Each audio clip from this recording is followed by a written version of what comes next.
Sobat Diet Kalori, bertemu kembali dengan saya Erwin Eka, founder dari dietkalori.co.id. Dan di video kali ini kita akan membahas tentang kenapa ya terasa sulit untuk mengontrol pola makan. Jadi sekalipun tidak merasakan rasa lapar, namun hasrat untuk ingin makan itu selalu ada. Ada yang bilang bawaannya pengen ngunyah terus ya.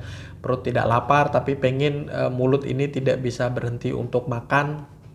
Pengen ada yang dikonsumsi, pengen ada camilan dan lain sebagainya semacam seperti itu. Nah, kenapa hal tersebut bisa terjadi? Nah, memang nafsu makan ini tidak serta-merta selalu berkaitan dengan perut lapar atau perut kenyang. Ada beberapa kondisi yang bisa meningkatkan nafsu makan padahal dalam kondisi di mana perut tersebut kenyang ya, atau bahkan terasa penuh ya, atau habis makan berat semacam seperti itu. Nah, ini bisa diakibatkan yang pertama dikarenakan adanya gangguan fungsi hormonal atau ada faktor hormonal yang berpengaruh berkaitan dengan nafsu makan ini. Misalnya bagi mereka yang menstruasi ya, terus kemudian hamil dan lain sebagainya, ini senantiasa atau lazim terjadi bagi mereka para perempuan yang sedang mengalami kondisi hormonal yang berubah-ubah. Nah, ini mengakibatkan naiknya nafsu makan. Terus kemudian aktivitas yang cukup intens ya, aktivitas fisik yang cukup padat ini juga bisa meningkatkan nafsu makan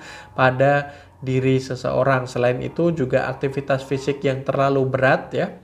Jadi selain padat secara waktu begitu ya, jadi kesibukan yang amat sangat biasanya bisa mengakibatkan seseorang itu lari ke makanan ya, atau ada yang ngemil atau cenderung minum minuman manis. Nah, selain itu juga aktivitas fisik yang terlampau berat mengakibatkan ya badan itu pegal-pegal, capek-capek. Nah, ini biasanya mengakibatkan seseorang cenderung bisa atau naik nafsu makannya. Terus kemudian ya pasca sakit juga bisa mengakibatkan mereka cenderung naik nafsu makannya. Jadi mereka yang sedang proses recovery yang tadinya mungkin kehilangan nafsu makan, nah setelah mereka merasakan kondisi tubuh mereka lebih baik, maka mereka menjadi lebih nafsu makannya atau intensitasnya untuk makan jadi naik karena kemarin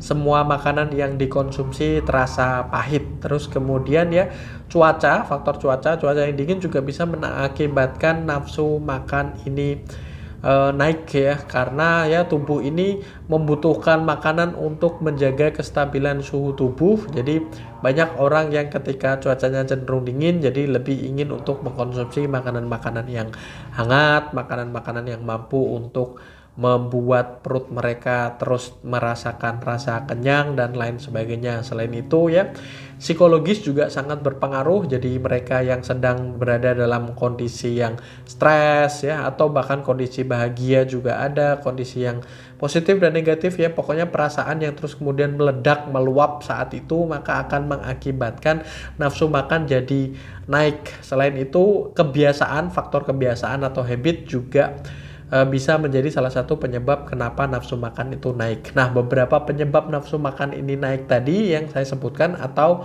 salah satu diantaranya atau beberapa diantaranya mungkin terjadi terhadap diri Anda, kenapa nafsu makan Anda tidak bisa terkontrol. Biasanya mungkin berkaitan dengan kebiasaan. Nah, kebiasaan ini memang harus diubah. Jadi Anda bisa mengontrol diri Anda nanti karena faktor kebiasaan. Jadi selang beberapa waktu setelah timbul kebiasaan baru di mana Anda bisa mengontrol diri Anda untuk berkaitan dengan nafsu makan, maka semuanya ya setelah biasanya antara 2 sampai dengan 3 minggu, maka akan timbul kebiasaan baru di mana Anda lebih bisa mengontrol diri Anda. Selain itu hormonal, misalnya tadi aktivitas yang terlalu padat, maka Anda bisa kurangi.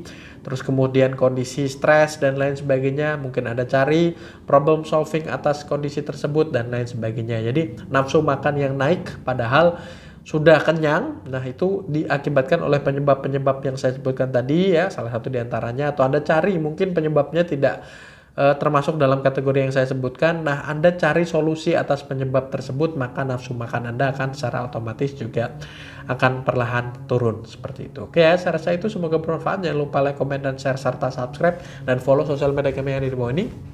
Dan sampai bertemu kembali dengan saya Erwin Eka dari dietkalori.co.id.